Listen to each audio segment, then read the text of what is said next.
सभी को मेरा नमस्कार। स्वागत है आप सभी का मेरे चैनल पर। आशा करता हूं आप सभी लोग अच्छे होंगे।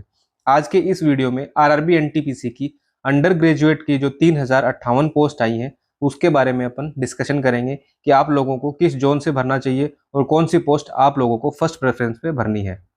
तो इस वीडियो में अपन देखेंगे कि टोटल वैकेंसीज कितनी है और सबसे सेफ जोन कौन सी रह सकती है, उसके साथ ही आपको कौन सी पोस्ट पहले भरनी चाहिए और क्यों भरनी चाहिए। आरआरबी एनटीपीसी या रेलवे से संबंधित किसी भी प्रकार की जानकारी आप लोगों को चाहिए और किसी भी पोस्ट के बारे में आप लोगों को डाउट है तो आप लोग अपने डाउट्स को कमेंट बॉक्स में डाल सकते हैं। मैं सभी कमेंट का जो रिप्लाई है वो पर्सनली देता हूं और आप लोग अपने कमेंट्स को जो टेलीग्राम का मैंने लिंक दे रखा है वहां भी डाल सकते हो। वहां भी मैं आप एक 1 बाय 1 करके सभी क्वेश्चंस का आंसर देता हूं। और आगे बढ़ने से पहले चैनल को सब्सक्राइब जरूर कर लीजिए और वीडियो को अंत तक देखिए और अपने दोस्तों के साथ भी शेयर कीजिए। तो आप ये स्क्रीन पे नोटिफिकेशन देख सकते हैं। CEN 07/2025 की नोटिफिकेशन आ चुकी है जो अंडर ग्रेजुएट लेवल के लिए है और इसकी जो ऑनलाइन एप्लीकेशन है वो 28/10/2025 से शुरू हो चुकी है और जो लास्ट डेट है इसकी 27/11/2025 है।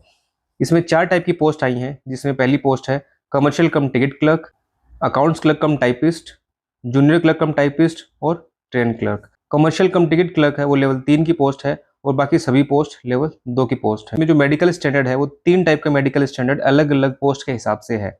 इसमें B2, C2 और A3 टाइप का मेडिकल स्टैंडर्ड मांगा गया है। जो टोटल वैकेंसीज हैं वो है 3058 वैकेंसीज और अलग अलग पोस्ट के हिसाब से आप लोग देख सकते हैं कि उनका पे लेवल कितना है, उनका जो मेडिकल स्टैंडर्ड है वो कितना है और किस कैटेगरी के जो कैंडिडेट हैं वो उन्हें अप्लाई कर सकते हैं। और उसके साथ ही जो एजुकेशन क्वालिफिकेशन का क्राइटेरिया है वो आप सभी लोग पोस्ट के हिसाब से यहाँ पे देख सकते हैं। 4 टाइप की पोस्ट के लिए एग्जाम की प्रोसीजर की बात करें तो सबसे पहले CBT 1 का एग्जाम होगा जो एग्जाम 90 मिनट का होने वाला है। इसमें 40 क्वेश्चन जनरल अवेयरनेस के, 30 क्वेश्चन मैथमेटिक्स के और 30 क्वेश्चन जनरल इंटेलिजेंस और रीजनिंग के आएंगे। तो टोटल क्वेश्चन 100 क्वेश्चन आएंगे और उनके लिए टाइम मिलेगा 90 मिनट। जो कैंडिडेट CBT 1 में सक्सेसफुली क्वालिफाई करेंगे उनका CBT 2 होगा और CBT 2 में सिर्फ थोड़ा सा चेंजेस है, जो नंबर ऑफ क्वेश्चंस है वही इंक्रीज किए जाएंगे। जो टाइम है वो 90 मिनट ही रहेगा, लेकिन जो क्वेश्चन पहले 100 आते थे उनकी जगह 120 क्वेश्चंस आएंगे।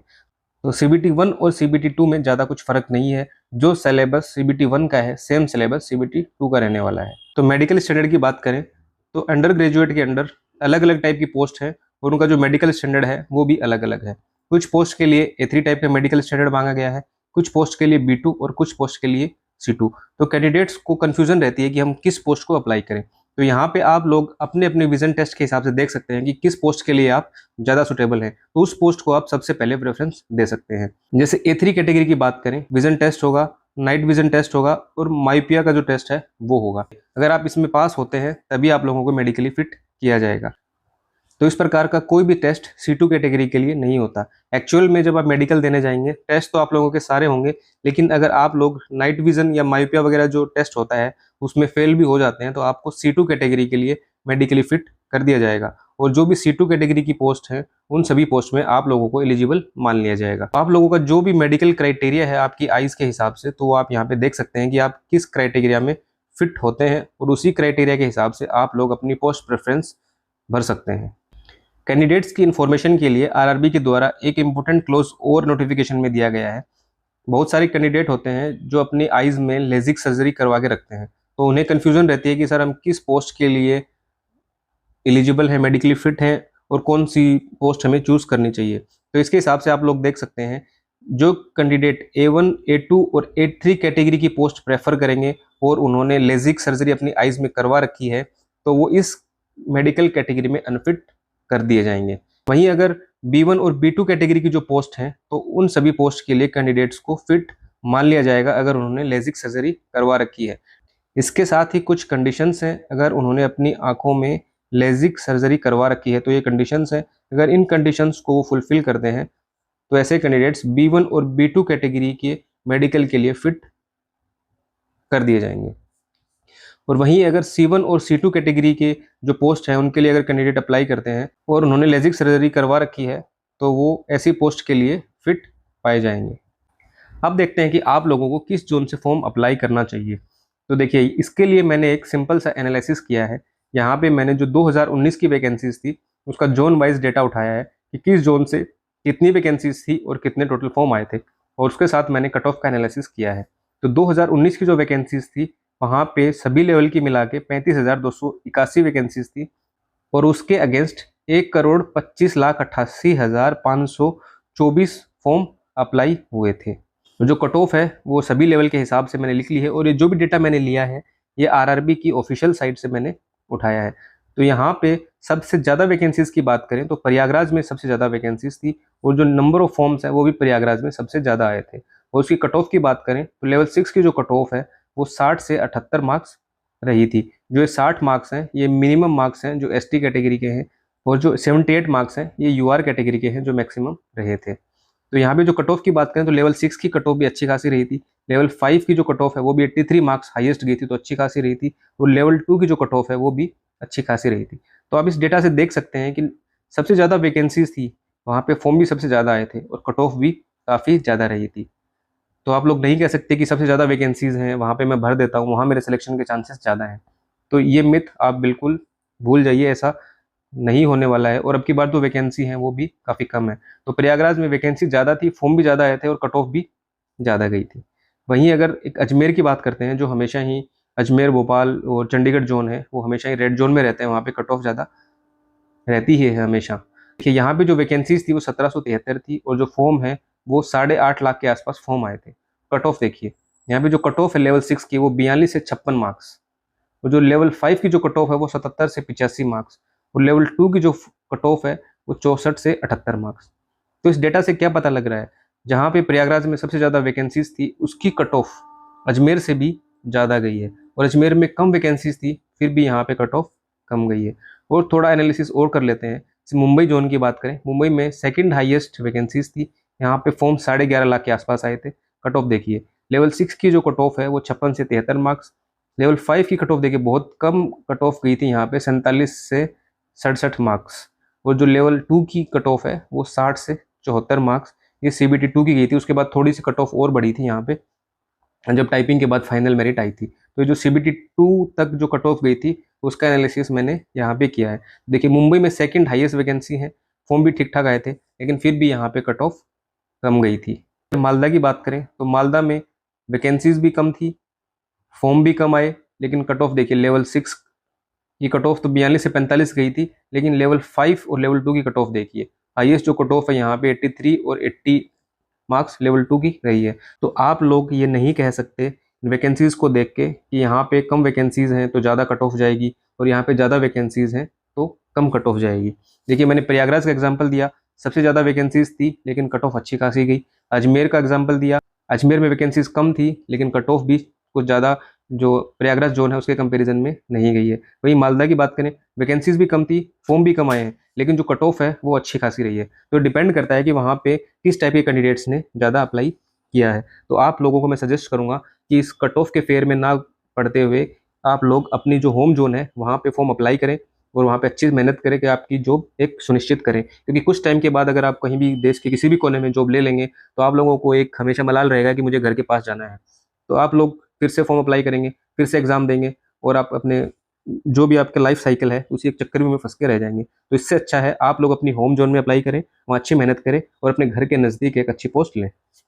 और छोटा सा कंपैरिजन में प्रीवियस ईयर की जो वैकेंसीज थी 2019 के बाद और जो लेटेस्ट 2025 की वैकेंसी चल रही है उसके बीच की जो वैकेंसीज थी वहाँ पे देखिए ग्रेजुएशन लेवल की 8,113 पोस्ट थी और उसके अगेंस्ट लगभग 42.5 लाख के समथिंग कैंडिडेट्स ने अप्लाई किया था। और कट ऑफ की बात करें तो देखिए सबसे ज़्यादा वैकेंसीज भुवनेश्वर जोन में थी और यहाँ पे जो फॉर्म है ये शायद मैंने थोड़ा सा गलत आंकड़ा लिख लिया है, यहाँ पे 1 लाख के आसपास होगा। तो जो फॉर्म है वो 1 लाख के आसपास आए थे लेकिन जो कट ऑफ है वो देखिए 57 से 80 मार्क्स। और जनरली जो भुवनेश्वर जोन है वहाँ पे जो कट ऑफ है वो कम रहती है लेकिन इस बार देखिए जो कट ऑफ है भुवनेश्वर जोन में अच्छी खासी रही है क्योंकि जो वैकेंसीज हैं वो सेकंड हाईएस्ट यहाँ पे थी और अच्छे खासे कैंडिडेट्स ने यहाँ पे अप्लाई किया। जो कट ऑफ है वो यहाँ पे ऑटोमेटिकली बढ़ गई है। और इसका कंपैरिजन करें सबसे ज़्यादा वैकेंसीज कोलकाता में थी 1382 और यहाँ भी जो फॉर्म है वो भी 10 लाख के आसपास आए थे और कट ऑफ देखिए यहाँ पे 61 से 78 मार्क्स। मतलब भुवनेश्वर जोन से कम कट ऑफ रही है कोलकाता में, लेकिन जनरली यहाँ की कोलकाता की कट ऑफ हर बार ज़्यादा रहती है। तो आप लोग अब की बार तो क्या है कि वैकेंसीज कम थी तो कट ऑफ भी सभी जोन की ज़्यादा ही रही है, लेकिन जो प्रीवियस ट्रेंड देखें और अब की बार भी देखें तो आप लोग ये नहीं कह सकते कि यहाँ पे कम वैकेंसी हैं या ज़्यादा वैकेंसी हैं तो वहाँ पे कट ऑफ का कुछ उलटफेर होगा। जो कट ऑफ है वो लगभग सभी जोन में एक समान सी रहती है। तो आप लोगों को मैं सजेस्ट करूँगा कि आप लोग आपकी जो भी होम जोन है उसी के हिसाब से फॉर्म अप्लाई करें। तो ये मेरा एनालिसिस था जो आरआरबी एनटीपीसी की प्रीवियस वैकेंसीज थी और 2019 की वैकेंसीज थी उनकी कट ऑफ के हिसाब से कि किस जोन से कितनी कट ऑफ गई थी और कहाँ पे कितने फॉर्म आए थे। तो इन सभी डेटा के एनालिसिस के आधार पर मैं आप लोगों को सजेस्ट करूंगा कि आप लोग आपके घर के नज़दीक जो भी जोन पड़ती है वहाँ पे आप फॉर्म अप्लाई करें। तो थोड़ी सी बात कर लेते हैं पोस्ट प्रेफरेंस की, आप लोगों को फर्स्ट प्रेफरेंस पे कौन सी पोस्ट डालनी चाहिए। तो देखिए सबसे पहले है कमर्शियल कम टिकट क्लर्क। ये वैसे लेवल 3 की पोस्ट है और इसमें जो सैलरी है आपको बाकी पोस्ट से ज़्यादा ही मिलेगी। लेकिन अगर आप लोग चाहते हैं कि आप लोगों को फर्दर और तैयारी करनी है और अच्छी पोस्ट लेनी है तो उसके लिए मैं आप लोगों को सजेस्ट करूंगा जो सबसे पहली पोस्ट है वो आप लोग अकाउंट क्लर्क कम टाइपिस्ट बने, उसके बाद जूनियर क्लर्क कम टाइपिस्ट, उसके बाद आप लोग ये जो कमर्शियल कम टिकट क्लर्क है ये वाली, और लास्ट में 10 क्लर्क की जो पोस्ट है वो फिल कर सकते हैं। क्योंकि जो अकाउंट क्लर्क की जॉब है वो बिल्कुल प्योरली ऑफिस जॉब है, आप लोगों को कहीं इधर उधर बाहर आपकी ड्यूटी नहीं लगेगी, ना नाइट ड्यूटी लगेगी, और जो वर्किंग आवर्स हैं वो भी सुबह 9 से 5 की जॉब आप इसे मान सकते हैं। तो आपको अगर आगे पढ़ाई करनी है तो उस हिसाब से ये पोस्ट सबसे अच्छी रह सकती है।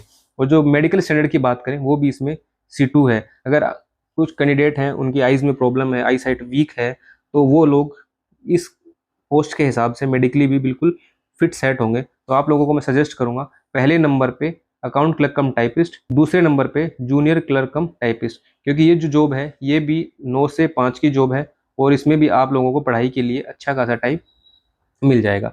वहीं जो 10 क्लर्क की पोस्ट है यहाँ पे जो मेडिकल स्टैंडर्ड है वो भी हाई है और जो आपकी पोस्टिंग है वो भी कंट्रोल ऑफिस में होगी। वहाँ पे आपको जो भी ट्रेन का मूवमेंट वगैरह होता है, जो टाइमिंग होती है, उन सभी को देखना होगा। तो ये काफ़ी हेक्टिक जॉब आप लोगों के लिए रह सकती है और पढ़ने के लिए आप लोगों को इसमें कम टाइम मिलेगा। और वहीं कमर्शियल कम टिकट क्लर्क की जो जॉब है इनकी ड्यूटी स्टेशन पे भी लगती है और आपकी ड्यूटी नाइट में भी लगा दी जाती है। तो सैलरी के हिसाब से पोस्ट ठीक है, लेकिन अगर आप आगे की तैयारी करना चाहते हैं तो उस लिहाज से ये पोस्ट आप लोगों के लिए कहीं ना कहीं हानिकारक हो सकती है, क्योंकि यहाँ भी पढ़ने के लिए आप लोगों को टाइम निकालना पड़ेगा, मिलेगा नहीं।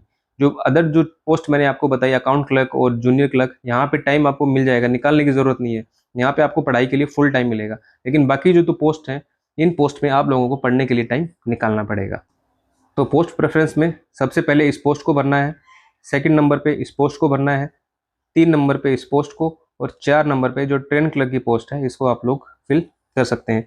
ये मेरा पर्सनल सजेशन है, बाकी आप लोगों की मर्जी है, आप लोगों को कौन सी पोस्ट अच्छी लगती है, किस पोस्ट को आप अप्लाई करना चाहते हैं। तो आशा करता हूँ मेरे द्वारा दी गई जानकारी आप लोगों को पसंद आई होगी। चैनल को सब्सक्राइब करें, अपने दोस्तों के साथ शेयर करें, और साथ ही मैंने टेलीग्राम चैनल का लिंक दे रखा है, आप लोग उसे ज्वाइन कर सकते हैं। और आपके जो भी डाउट है उन सभी डाउट्स को आप लोग कमेंट बॉक्स में डाल सकते हैं। मैं मेरे वीडियो पे जितने भी कमेंट्स आते हैं उन सभी कमेंट्स का जवाब पर्सनली देता हूं। तो आपकी जितनी भी समस्याएं हैं, जो भी डाउट्स आप लोगों को इस परीक्षा से रिगार्डिंग है, आप सभी लोग अपने डाउट्स को कमेंट बॉक्स में पूछ सकते हैं। धन्यवाद।